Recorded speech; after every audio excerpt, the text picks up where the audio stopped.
I believe Bitcoin is legitimate. I'm not trying to say there's not misuses like everything else, but it is a legitimate financial instrument that allows you to have maybe uncorrelated, non-correlated type of returns. I believe it is an instrument that you invest in when you're more frightened, though. And so I'm a major believer that there is a role for Bitcoin in portfolios. I believe you're going to see that as one of the asset classes that we all look at.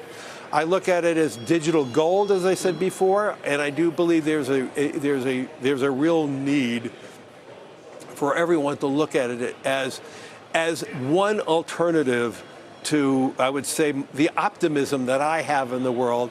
If you want to hedge hope, Bitcoin is not an instrument for hope unless you're hopeful you're going to make a lot of money on it.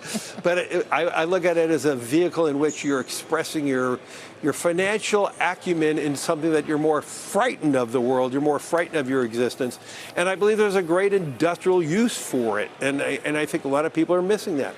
I couldn't agree more. I changed my mind about it when you did. You had been my thinking. It was like, you don't believe in it, so I can't believe it. I want to thank Larry Fink for the message of optimism. Thanks. And also for a great quarter. Larry Fink is the co-founder, chairman, and CEO of BlackRock, I think the most important investment company in the world. Thanks, guys. Carl.